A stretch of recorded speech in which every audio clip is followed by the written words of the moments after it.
बोलो जयकारा बोल मेरे श्री गुरु महाराज की जय।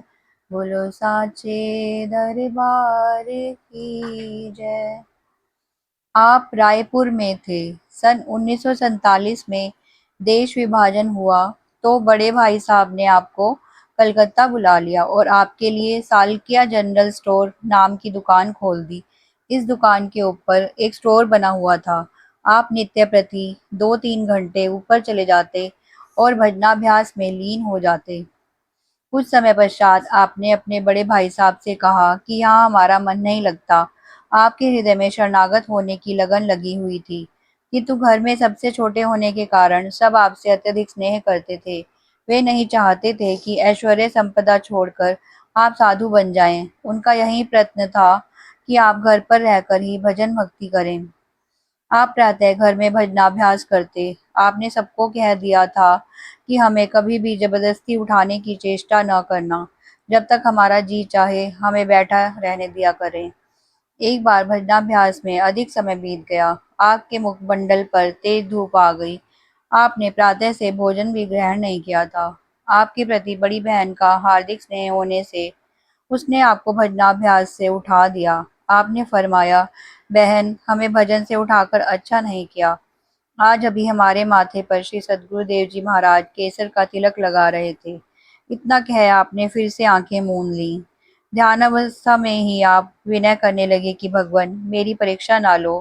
प्रतीक्षा को समाप्त कर शीघ्र अपने चरणों की सेवा में स्थायी निवास दो। पहले भी आप अधिकतम समय श्री आनंदपुर में ही व्यतीत करते थे।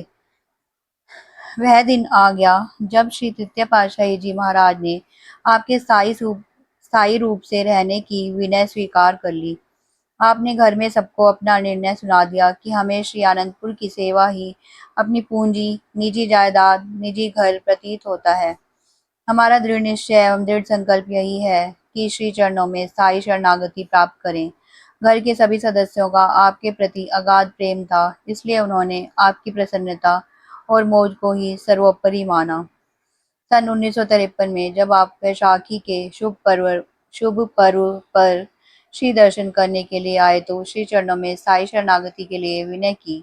आपकी अटूट श्रद्धा एवं तीव्र लगन तथा उपयुक्त समय को जानकर श्री सद्गुरुदेव जी महाराज ने विनय स्वीकार की। आपके भाई साहब ने आपके दृढ़ संकल्प को देखकर कार्य व्यवहार को समेटने की विनय कर दी। आप पुनः श्री आज्ञानुसार कलकत्ता गए और शीघ्र ही सब कार्य निपटा लिया। आप 4 जून सन 1953 में पुनः श्री आनंदपुर लौट आए और श्री चरणों में विनय कर सर्वस्व समर्पण कर पूर्णतया शरणागत हो गए। आपके मन की साध पूरी हुई। उस समय आपने श्री सद्गुरुदेव जी महाराज के मुखारविंद पर अलौकिक तेज में आत्मानुभूति के आनंद को अनुभव किया, जिसका वर्णन नहीं किया जा सकता। आप पहले से अधिक सेवा और भजनाभ्यास में जुट गए। निर्बंध कभी किसी बंधन में नहीं बंधते। श्री सद्गुरुदेव जी महाराज की कृपा दृष्टि पाकर आप निहाल हो गए।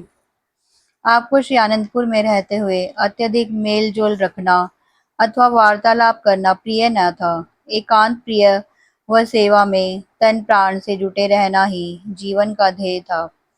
वैसे तो श्री सद्गुरुदेव जी श्री तृतीय पातशाही जी ने प्रेम के अवतार बन सब पर ऐसा प्रेम का जादू डाला कि उस समय जागीरदार, धनवान एवं सम्मानित लोग परमार्थ एवं रूहानियत के आनंद में सराबोर खिंचते चले आ रहे थे। सबकी जीवा पर एक शब्द था कि एक बार नाम सुनते ही दिल दीवाना हो जाता है और आनंदपुर वासी भगवान को पाना चाहता है। इन सब में से विशेष कौन है और किसने परमार्थ कार्य संभालना है, यह तो वे ही जानते थे, इसलिए आप पर विशेष कृपा दृष्टि बनाए रखते थे। एक बार महात्मा सद्गुरु सेवानंद जी श्रीमान जी ने महात्मा योगात्मानंद जी से कहा, महात्मा जी, हम आपसे एक बात पूछना चाहते हैं कि जब भी यह भक्त श्री राम प्रकाश जी श्री सद्गुरुदेव जी महाराज के सामने आते हैं तो श्री गुरु महाराज जी के मुखारविंद पर दिव्य ज्योति और मुस्कान आ जाती है। इनमें क्या विशेषता है? महात्मा योगात्मानंद जी को श्री गुरु महाराज जी ने गुरु दीक्षा के दिन संकेत में समझाया था। गुप्त रहस्यों को समय से पूर्व प्रकट करना संत जन उचित नहीं समझते। उन्होंने कहा, श्रीमान जी, अपनी अपनी भक्ति की कमाई है, जो जितनी करता है उतनी दात पाता है। यह श्री गुरु महाराज जी स्वयं ही जाने। श्रीमान जी ने कहा, मेरा अनुभव तो यह कहता है कि मौज में जब आ गए, कतरे से दरिया कर दिया। महात्मा जी ने कहा, नूरे हक को नूरे हक में मिला लिया। श्रीमान जी, महापुरुषों के रहस्य एवं लीला तो स्वयं महापुरुष ही जानते हैं। तब महात्मा जी ने यह वार्ता श्री चरणों में विनय कर दी।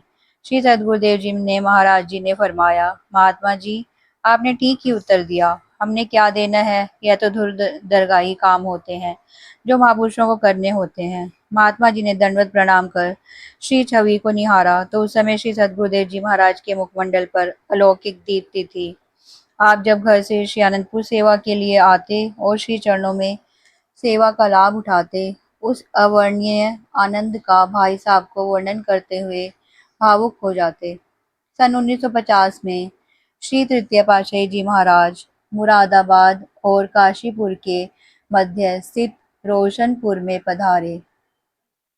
स्टेशन से 2 मील की दूरी पर घने वन एकांत शांत स्थान को उपयुक्त जानकर सेवकों को स्थान खरीदने की आज्ञा दी। इस धरती की पुकार सेवा का उदाहरण प्रस्तुत करने के लिए हुई। अगस्त सन 1950 में श्री सद्गुरुदेव जी ने यहाँ कृपा फरमाई। आप भक्त वेश में महात्मा सत विचारानंद जी तथा अन्य महात्मा जन व भक्त जन सेवा के लिए साथ गए। वहां दिन रात सभी घने वन को साफ करने में जुटे हुए थे। कंटीली झाड़ियों की खरोचों से कई बार रक्त भी बहता, परंतु प्रभु प्रेम में किसी को कुछ भी प्रतीत न होता। एक दिन गर्मी और थकावट के कारण सब महात्मा व भक्तजन विश्राम कर रहे थे। नौकर काम पर लगे थे। अत्यधिक कंटीली झाड़ी को छोड़कर वे आगे बढ़ गए। श्री सद्गुरुदेव जी ने वहां आकर देखा कि कंटीली झाड़ी को छोड़ दिया गया है। श्री वचन हुए कि जब तक स्वयं कांटों में हाथ नहीं डालोगे तो औरों से क्या सेवा करवाओगे। श्री वचनों को सुनते ही सब में नव उत्साह भर गया। फिर तो ना दिन भर कोई गर्मी लगती, ना ही थकान की कोई परवाह होती। महात्मा जनों का कथन है कि उस दिन से उन्होंने कुर्ते पहनने भी छोड़ दिए और सेवा में जुट गए। सामने श्री दर्शन और तन से श्री सेवा करने का जो आनंद मिला, वह वर्णनातीत है।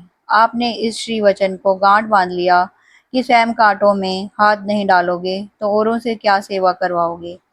इस प्रकार आप शरणागति से पूर्व एवं शरणागति के पश्चात श्री आज्ञा व प्रेम में दृढ़ रहे। गुरु सेवा ही गुरु भक्ति है और सद्गुरु प्रसन्नता व कृपा पाने का सर्वोत्तम साधन है। इसी सिद्धांत को अपना ध्येय व जीवन बना लिया।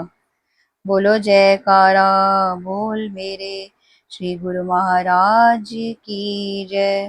दरबार बोलो साचे दरबार की जय।